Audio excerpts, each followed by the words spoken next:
Oh, so great to see you back in Mission Impossible, the sixth one. I know. Now, like when you started doing this, you've done 4 of them now. I know. Did yeah. you ever think that this was going to continue? Not for a sec. I didn't know if the films would continue. I mean, I kind of assumed perhaps, but I certainly didn't think I would continue. I thought I was a cameo.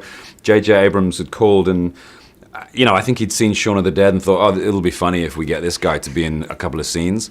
I had no idea that Benji would sort of evolve into an agent and get out in the field and be so up to his neck in adventure as he has been. Well, Benji is a fan favorite, I have to say. I'm a fan of the Benji, but definitely. But what is it about him that you continue to love about this guy? I think because in this world of spies and agents and masks and gadgets, he's the most relatable character because he's kind of like an audience member. He's the guy that's always saying, why are we doing this? Are you insane? Let's not. The kind of things you'd be saying in this situation. So he's in a world of these sort of super spies, he's kind of one of us in a way. And I think that's what the audience key into. Yeah, now let's just talk about the insanity of this film because it is non-stop. And it really Tom Cruise, I mean, let's just face it. When this guy goes for it, he overgoes for it. Do you ever sit there and watch him doing these stunts and go, dude, how are you doing this? Every day. For real. I honestly have many times said, are you sure you want to do this? Or just marveled at his commitment to his craft. And he really does. He does it not because he's mad. It's easy to sort of dismiss it as like, oh, it's insane. But he is so kind of committed to his duty to entertain the audience. And he knows as well how much it means to the audience if they feel that it's really happening. Yeah. If you're watching something which has been simulated, it's exciting to see it, but you don't have any emotional investment in the moment because you know it's not real.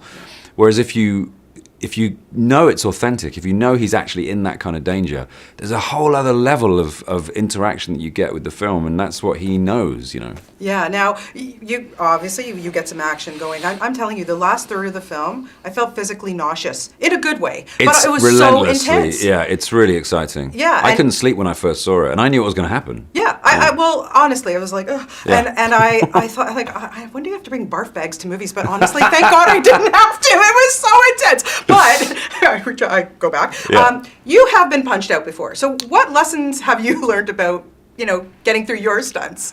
Fight scenes are always really, really intensive, and you have to learn the choreography, but you also have to know the person you're fighting with. The time I got punched on Rogue Nation because of a timing issue. It was McHugh gave me a note to kind of pause so he could see my face, but he didn't tell the stuntman. So I paused and the stuntman just went off like that. So now we learned on that to give everybody the note, not just me. Yeah.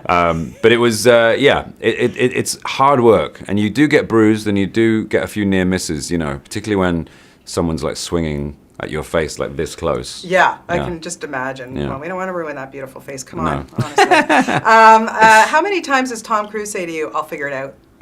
Oh, we all say it. We're working on it. I'll figure it out. The whole point, there was a parallel story with this film, which was the writing of the screenplay, which Chris McQuarrie is a genius writer, and he thrives under pressure, and he can almost elevate his sort of technique just by leaving it all to the last minute. I always say it's like in I think it's The Wrong Trousers, the Wallace and Gromit cartoon, when Gromit's laying the track in front of the train. That's how Chris kind of writes. Yeah. And so for all of us, the whole time while making this movie, it was like, we're figuring it out, we're working on it. And that plays into the movie, which is like Ethan just improvising the whole time. Yeah, nonstop. Not that we don't love seeing you in this, but when are we going to see a reunion with Edgar and Nick? Soon. I never know how to answer that because I can't give you a definite answer, but I can say it will definitely happen. Okay. It's just a question of when, really. Good. All right. Well, we'll look forward. Well, people go see this. It's just so fantastic, and you are amazing Oh, in this, thank as you. always. Always a pleasure to talk to you. Thank you so much. Thank you. Nice to see you.